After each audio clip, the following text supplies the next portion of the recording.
अफनान के ऊपर बहुत बड़ी मुसीबत आने वाली है, क्योंकि अफनान की जो फैमिली का रिश्ता है वो साजिद साहब के साथ ऐसा ऐसा बनता जा रहा है।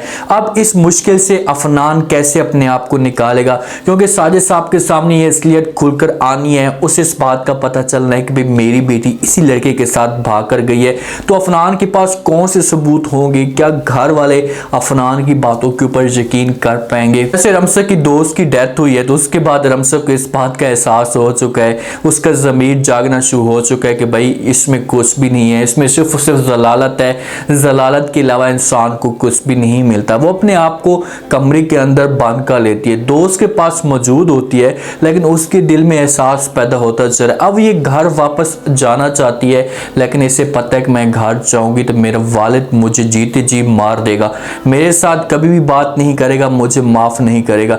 बेचारी एनी के साथ बात करने की कोशिश करती है, घर के नंबर पे कॉल करती है कि भाई मैं एनी के साथ बात करूंगी, घर का हाल वाल पूछ लूंगी कि भाई घर में क्या कुछ चल रहा है। तो आगे से एनी की माँ कॉल उठाती है, एनी की माँ हेलो हेलो करती है, जहाँ पर हम आगे से कोई भी बात नहीं करती। 2 से 3 दफ़ा जो है वो कॉल करती है। अब एनी को शक हो जाता है कि भाई जहाँ पर रमसा की कॉल है, लेकिन घर वालों के साथ ये बात शेयर नहीं करती।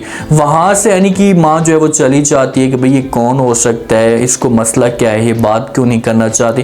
किचन के अंदर मौजूद होती है तो वहाँ पर फौरन रमसा की माँ आती है और इसके साथ बात करती है। इससे कहती है कि भाई एनी से आप पूछें, एनी इसके करीब थी, एनी को इस बात का पता होगा कि भाई ये कहाँ गई है, ये किस लड़के के साथ भाग कर गई है। तो आगे से एनी की माँ जवाब देती है रमसा की माँ को, उससे कहती कि भाभी जी मैंने एनी से बार बार पूछा है और उसने इनकार कर दिया है। वो कहती कि मुझे कुछ भी नहीं पता, उससे मेरे साथ ये बात शेयर नहीं की, अगर शेयर की होती तो मैं आप लोगों को ज़रूर बताती।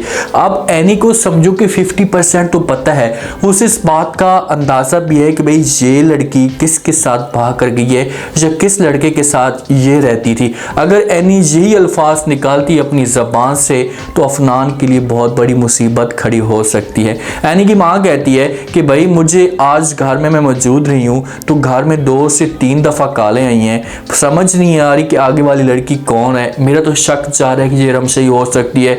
तो माँ जब ये बात सुनती है तो उसकी उम्मीद जो है वो जाग जाती है, क्योंकि माँ के दिल के अंदर 2 तरह के खौफ पैदा हो सकते हैं। एक खौफ ये हो सकता है कि भाई ये लड़की हमेशा के लिए भाग कर किसी के साथ चली गई है, दोबारा वापस नहीं आएगी, और दूसरी खौफ ये हो सकता है कि इस लड़की को किसी ने मार दिया है, ये मर चुकी है। तो माँ इसी वजह से डर के अंदर जो मुब्तला होती है। जब उसकी उम्मीद पैदा होती है ना तो वो बड़ी खुश हो जाती है। उसके बाद हो सकता है कि ये खुद एनी के साथ बात करे, उससे वजह पूछने की कोशिश करे। रमसा जब कमरे के अंदर मौजूद होती है ना, उसके दिल के अंदर या उसके दिमाग के अंदर उस दोस्त की बातें याद आती हैं। उसके बाद जैसे वो गिरती है, डेथ हो जाती है, और जिस हिसाब से इसे डायरेक्टर साहब फंसाने की कोशिश कर रहा था तो वो भी ख्याल आते हैं और इसकी हालत जो है वो ख़राब होना शुरू हो जाती है। तो अगर इसकी हालत ख़राब होती है तो फ़ौरन उसी वक्त ये अफनान को कॉल करती है। अफनान को कहती है कि अफनान पता नहीं मुझे क्या कुछ हो रहा है, मेरे दिमाग के अंदर क्या क्या बातें चल रही हैं, मेरी हालत बिगड़ सी रही है। जब ये बात करती है तो वहीं से अफनान इससे पूछेगा कि तुम इस वक्त हो कहाँ, या अफनान को इससे भी हो सकता है कि पता हो कि ये दोस्त के घर है। जब इससे मोबाइल गिरता है ये बेहोश हो जाती है। अब लाजमी तौर पर अफनान आएगा या दोस्त इसे हॉस्पिटल में पहुंचा सकती है। अफनान फ़ौरन इसके पास पहुंच आता है, जैसे इसे ड्रिप शिप रखती है उसके बाद इसकी हालत जो है वो ठीक होना शुरू हो जाती है। आँख इसकी खुलती है, सामने देखती है अफनान जब इसके साथ बैठा हुआ है।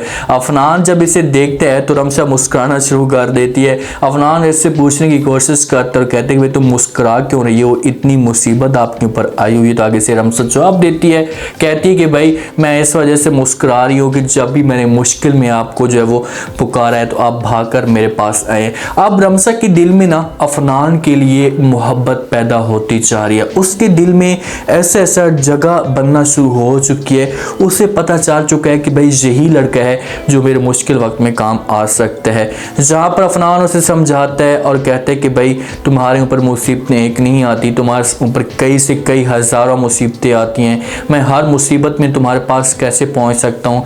आपको मैं एक बात कहना चाहता हूँ। रमसा कहती है कौन सी बात। अफनान कहते हैं कि आप ऐसा करेंगे घर वापस चली जाएं। जब ये बात रमसा सुनती है तो वहीं पर चुप हो जाती है, उसे चुप लग जाती है और कोई भी वो अफनान के साथ बात नहीं करेगी। अफनान को इनकार कर सकती है, उसको खुलकर ये सारी बात बता सकती है कि मैं इस वजह से नहीं जाना चाहती कि मेरे जो है वो घर वाले आप मुझे माफ़ नहीं करेंगे। जब मेरे साथ बात बात नहीं करेंगे किसी भी सूरत में, प्लीज़ आप मुझे जो वो मत रोकिए। अब इसका दोस्त के साथ भी ताल्लुक ख़त्म हो चुका है, अकेली रह चुकी है, तो हो सकता है कि मजबूर होकर अफनान इसे अपने घर के अंदर लेकर चला जाए।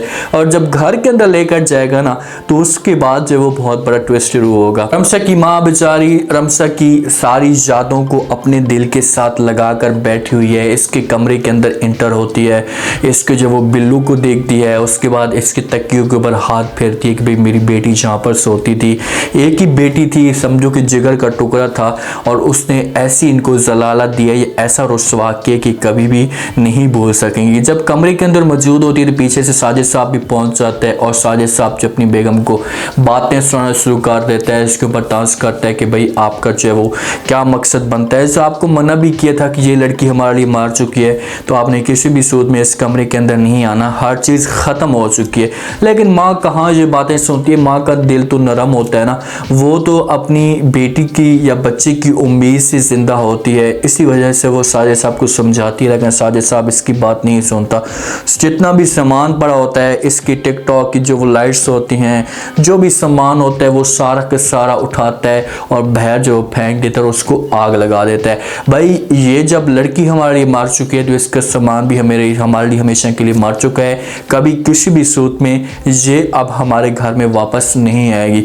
अब साजिद साहब अपनी बेगम को या सबको एक वार्निंग दे देता है कि भाई इस लड़की का कोई नाम नहीं लेगा। अब सारे डर की वजह से भी नाम नहीं लेंगे, क्योंकि साजिद साहब बड़ा है और इसका कोई भी फैसला होता है वो अटल होता है, इसके फैसले को जो वो तस्लीम किया जाता है। लेकिन माँ को फिर भी कहाँ आराम आता है, माँ जाती है एनी के पास और जाकर उसे फिर से पूछना शुरू कर देती है और कहती कि बेटा आप उसकी दोस्त थी, आप उसकी बहन थी, जो भी बातें होती थी एक दूसरे के साथ शेयर करती थी, आपको सब कुछ बताती थी, आपको कुछ ना कुछ तो पता होगा कि वो किसके साथ गई है, जिस वक्त वो कहाँ है। एनी इनकार करती है और कहती है कि भाई मुझे इस बात का तो कुछ पता नहीं है, लेकिन एक लड़के के साथ वो मौजूद थी, उसके साथ हो सकता है कि ये जा सकती हो, बाकी मुझे और कुछ भी नहीं पता। तो इस जगह पर रमसा की जो माँ है वो उससे पूछेगी कि भाई वो लड़की को आप क्या जानती हैं, तो आगे से एनी जवाब देती है, उससे कहती कि हाँ मैंने उस लड़के को देखा हुआ है, इतना क्लोज तरीके से उसे मैंने नहीं जाना।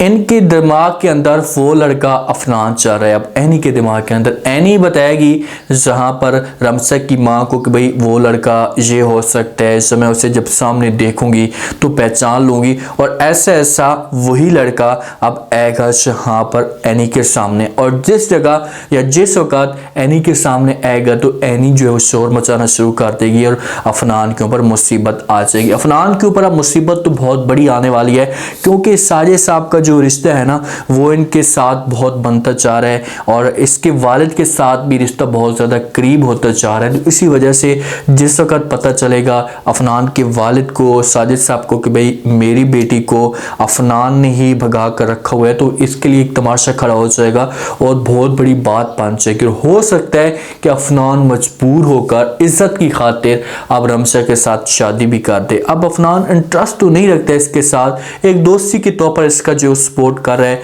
लेकिन इसके लिए ये समझो कि गले का फंदा बनकर रमसा इसके ऊपर टूटेगी और ये मजबूर भी हो जाएगा। रमसा अपने आप की गलतियां जो है वो सुधारने की कोशिश करेगी, अपने आप को सेट करेगी। अब देखना चाहिए कि क्या रमसा इस मकसद में कामयाब हो जाती है। उम्मीद है आज का रिव्यू, आज का ये टीजर आप लोगों को पसंद आया होगा। आपने कमेंट सेक्शन में अपनी कीमती राय लास्ट में दिन पर आपको क्या लगता है, क्या नेक्स्ट एपिसोड में अफनान के ऊपर मुसीबत आने वाली है, अफनान अपने आप को इस मुसीबत से कैसे निकालेगा, लास्ट में रह दीजिएगा। चैनल को लास्ट में सब्सक्राइब कर दीजिएगा। शुक्रिया, अल्लाह हाफिज़।